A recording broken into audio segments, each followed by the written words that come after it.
तर रात्रीच श्रीखंड बनवून घेतलं, कारण का आज आहे दसरा, नवरात्री उत्सवाचा 10वा दिवस, 11वा दिवस आहे आणि दशमी म्हणजे दसरा आहे.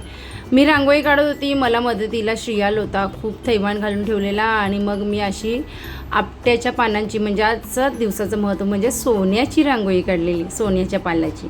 छान वाटत होती. दरवर्षीचं माझं ठरलेलं आहे. त्यानंतर देवघर क्लीन करायला घेतलं. घट रात्रीच हलवून घेतलेला कुमारिका पूजन झाल्यावर, आणि आता घट मी साईडला चौरंगावर ठेवणार आणि पूर्ण देवघर क्लीन करून घेणार. 9 दिवसाच्या ह्या वाती असतात त्या निर्मल्यामध्ये जाणार.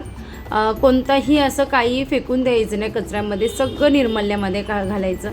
स्वामी बघू शकता, आज ना दसरा होता म्हणून स्वामींचं सिंहासन मी काढलेलं आणि स्वामींना छान सिंहासनावर बसवायचं हे ठरवलेलं. छान सफेद आसन घालून घेतलेलं, सिंहासन मांडून घेतलेलं आणि जे टोपलीमध्ये कोंब आलेले ते तोडून ते देवाला वाहिलेलं, पूजा वगैरे करून ह्या सगळ्या गोष्टीला खूप वेळ गेलेला आहे. थोडक्यात तुमच्याबरोबर शेअर करते. पूर्ण क्लिनिंग केल्यावर किती भारी दिसत होतं आणि आजचा ना देवघरचा माझा लुक छानच वाटत होता.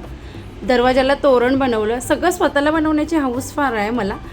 त्यानंतर स्वामींना असा हार बनवला, खूप सुंदर दिसत होता. मग दसऱ्याला सगळ्यात महत्त्वाचे म्हणजे विद्यापूजन, सरस्वती मातेचं पूजन. तर इथे सरस्वती मातेचं यंत्र काढून घेतला पाठीवर आणि त्यानंतर पूजेची तयारी. यंत्र खूप छान झालेलं, त्याच्यावर मी काय काय लिहिते, सरस्वती मातेचा मंत्र वगैरे ते सगळं करून घेतलं आणि छान अशी तयारी करून घेतली.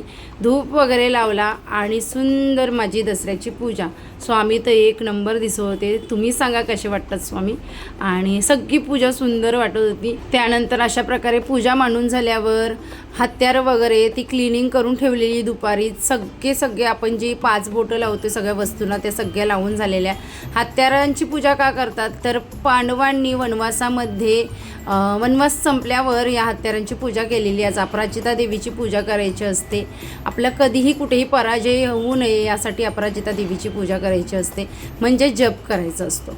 आणि छान हे ना मुलांना वडिलांनी विद्यादान करावं, त्यासाठी स्वामींच्या केंद्रामध्ये सुंदर सेवा आहे ती केली. ह्यांचं काम करत होते तोपर्यंत मी तुमच्याशी 2 शब्द बोलली आणि त्यानंतर आम्ही दोघांनी मिळून स्वामींना सोनं दिलं. पहिलं सोनं हे स्वामींना दिलं, त्यानंतर मी ह्यांना दिलं, नमस्कार केला आणि मग आम्ही खाली गेलो आमची रिक्षाची पूजा करायला. तर रिक्षाची पूजा वगैरे करून झाल्यावर इथे मी जेवणामध्ये आज काय बनवलेलं, पनीरची भाजी आणि आज कांदा वगैरे घालून बनवलेलं आणि सगळं जेवण बनवून झाल्यावर देवाला नैवेद्य वाढला. आणि हा ब्लॉग जर तुम्हाला आवडला असेल तर काय करायचं सांगायची गरज नाही.